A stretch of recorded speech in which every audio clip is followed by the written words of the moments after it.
घर को संभालना इतना मुश्किल क्यों लगता है? क्या आप भी अपने आप को इम्परफेक्ट समझते हैं?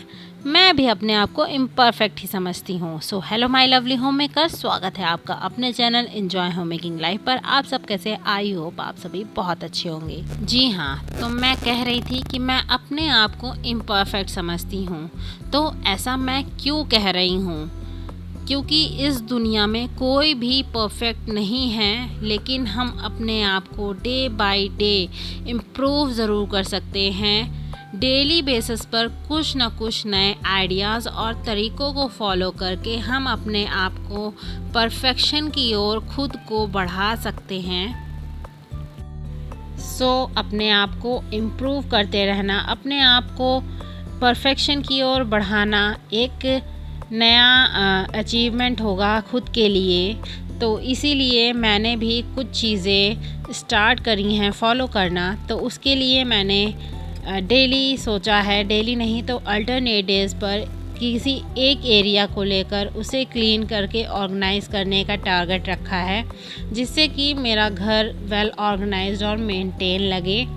और घर को ऑर्गेनाइज़ और मेंटेन करना बहुत ज़रूरी हो जाता है, क्योंकि घर में कभी भी कोई भी आ सकता है और गेस्ट आते हैं, तो उस समय शर्मिंदगी ना महसूस हो, इससे पहले हम अपने घर को चलिए धीमे धीमे करके ऑर्गेनाइज़ कर लेते हैं।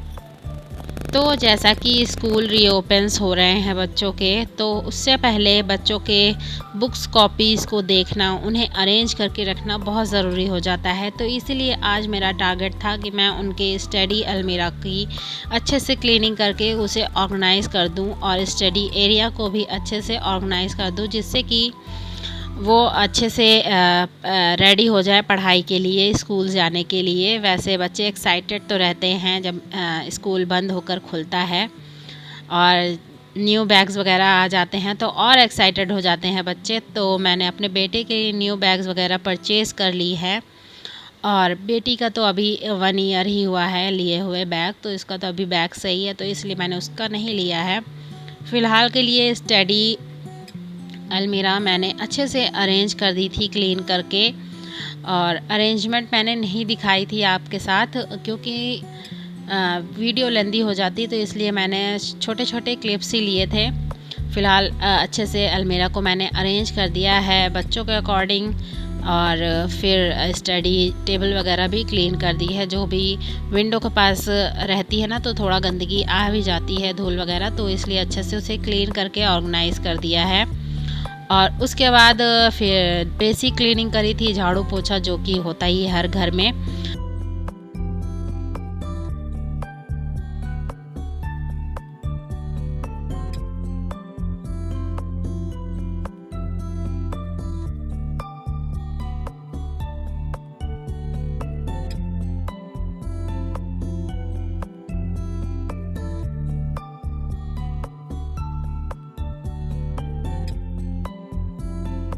तो जो बेसिक क्लीनिंग थी वो हो गई थी। उसके बाद खाना वाना खाया हम लोगों ने, और फिर ये दोपहर का टाइम था, तो आज मैंने सोचा चलो टाइम है तो अपने पूजा यूनिट की सफाई कर लेती हूँ, जिससे कि वो भी क्लीन और ऑर्गेनाइज हो जाए। क्योंकि यूज़ करते रहो किसी भी एरिया को तो वो बिखर जाता ही है थोड़े दिनों बाद।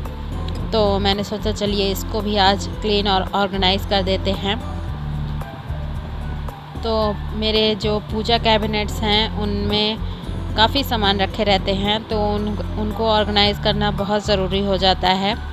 और जैसा कि उसमें कोई भी शेल्फ़ वगैरह नहीं लगी है, अलग से पार्टीशन नहीं है, तो इसलिए मैं यहाँ पर 2 टियर शेल्फ़ यूज़ करती हूँ, तो जिससे कि अच्छे से मेरे सामान ऑर्गेनाइज़ हो जाते हैं। और जो भी बुक्स वगैरह हैं, गीता वगैरह है, वो मैं अच्छे से उसमें सेपरेट करके नीचे की साइड रख देती हूँ, और जब यूज़ करना हो तो निकल भी आते हैं आराम से।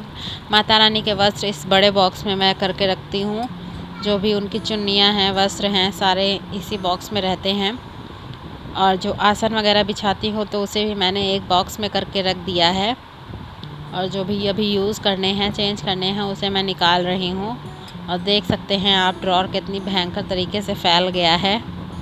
जब हम लोग वहाँ से आए हैं बाबा धाम से दर्शन करके, उसके बाद जो सामान थे एक्स्ट्रा वो सब सारे ड्रॉर में ही सारे रख दिए गए हैं ऐसे ही। इसी वजह से मैंने सोचा चलो जल्दी से इसको ऑर्गेनाइज़ कर लेते हैं, नहीं तो ये ऐसे ही बिखरा पड़ा रहेगा। तो एक एक करके दोनों कैबिनेट को मैंने ऑर्गेनाइज़ करना है अच्छे से। फ़िलहाल एक हो गया है और इसमें काफ़ी सारे सामान रहते हैं, मेरे पूजा से रिलेटेड भी सारे सामान रहते हैं और कुछ दिवाली पर जो यूज़ होते हैं उर्ली वगैरह वो भी सब मैं इसी में ही रखी रहती हूँ। कैबिनेट फ़िलहाल अच्छे से अरेंज हो गया है। तो अब यहाँ पर मैं ड्रॉर को क्लीन करने लगी हूँ। तो सबसे पहले क्लीनिंग करने का रूल यही है कि उस जगह को आप पूरा खाली कर लीजिए और फिर उसके बाद क्लीनिंग करिए। तो बस वही मैं कर रही हूँ, ड्रॉर को अच्छे से खाली कर रही हूँ। क्लीनिंग करने के बाद उसमें जो लाइनर लगा था उसको पोंछ के मैं बिछा दूँगी।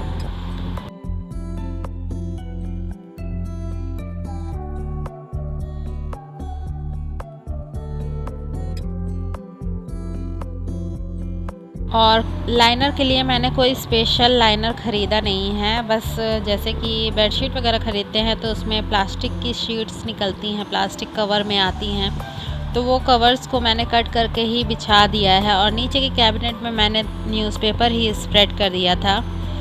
और कोई ज़रूरी नहीं है कि आप मार्केट से महंगे महंगे लाइनर को परचेज़ कीजिए। न्यूज़पेपर हमारे दादी नानी के ज़माने से न्यूज़पेपर ही बिछाया जा रहा है।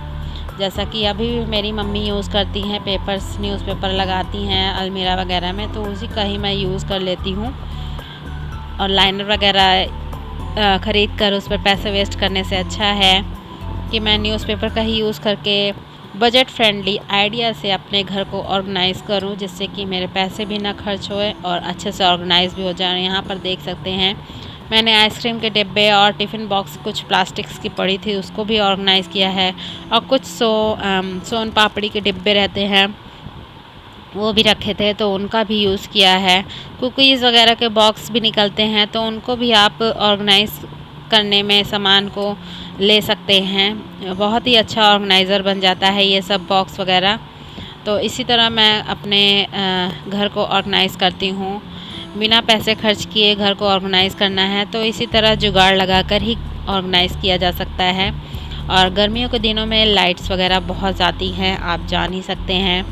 आप जहाँ भी रहते हो लाइट तो जाती ही जाती है, चाहे जितनी भी कोशिश करिए कि हाँ लाइट ना जाए, बट गर्मी के दिनों में लाइट कटती ही कटती है। तो लाइट का आना जाना लगा है, बट मेरी क्लीनिंग भी साथ ही साथ लगी है। और क्लीन करके अच्छे जल्दी से अपने ड्रॉर को ऑर्गेनाइज़ कर ले रही हूँ। और सामान को एडजस्ट करने में थोड़ा सा टाइम तो लगता है, बट एक बार ऑर्गेनाइज़ हो जाता है तो हाँ 10-15 दिनों के लिए काफ़ी अच्छा हो जाता है कि वो अच्छे से ऑर्गेनाइज़ रहे। फ़िलहाल पूजा एरिया ऐसा है जहाँ पर बच्चे तो ज़्यादा यूज़ नहीं करते, बट मेरा बेटा बहुत ज़्यादा यूज़ करता है। कभी कभी जैसे उसको पूजा करनी रहती है तो धूप बत्ती निकालता है तो बिखर जाता ही है, बट कोशिश करती हूँ कि जब भी मैं पूजा करने के जाऊँ तो एक बार हाथ से अच्छे से ऑर्गेनाइज़ कर दूँ पूजा यूनिट ये ड्रॉर्स को अच्छे से। तो जब भी पूजा करने के लिए मैं सुबह ड्रॉर खोलती हूँ ना तो एक बार अच्छे से इसको अगर बिखरा रहता है तो ऑर्गेनाइज़ कर लेती हूँ। फ़िलहाल के लिए दोनों ड्रॉर्स ऑर्गेनाइज़ हो गए हैं अच्छे से। और अब मैं जो मंदिर है, मेन मंदिर है, उसको क्लीन करके ऑर्गेनाइज़ करूँगी। और जो भगवान जी को नहलाना वगैरह है उनको मैं नहला दूँगी। तो इसी तरह मैंने अपने मंदिर को ऑर्गेनाइज़ किया है। आई होप आपको वीडियो अच्छी लग रही हो। अगर अच्छी लग रही हो तो वीडियो को ज़रूर लाइक कीजिए। चैनल पर न्यू हैं तो सब्सक्राइब कर लीजिए और बेल बटन को प्रेस करना बिल्कुल भी नहीं भूलिएगा, जिससे कि आपको आने वाली वीडियोज़ की नोटिफिकेशन मिलती रहे।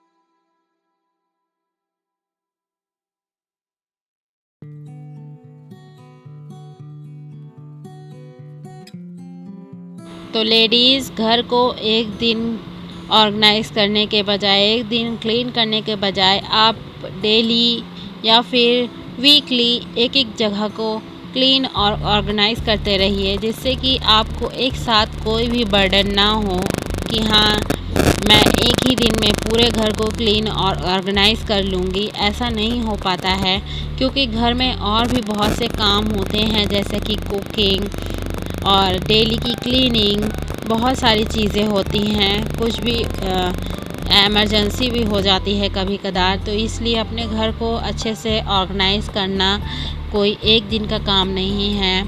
हम लोग वीकली या फिर अल्टरनेट डेज़ पर ऑर्गेनाइज़ और क्लीन करते रहें घर को, तो बहुत अच्छे से घर ऑर्गेनाइज़ रहेगा और मेंटेन रहेगा। तो आज की इस छोटी सी वीडियो में मैं बस यही बताना चाहती हूँ कि हम लोग परफेक्ट नहीं हैं, बट अपने आप को परफेक्शन की ओर ज़रूर ले जा सकते हैं। आई होप आपको वीडियो अच्छी लगी हो। तो मिलती हूँ आपसे नेक्स्ट वीडियो में। Till then bye bye and take care with lots of love, with enjoy home making life.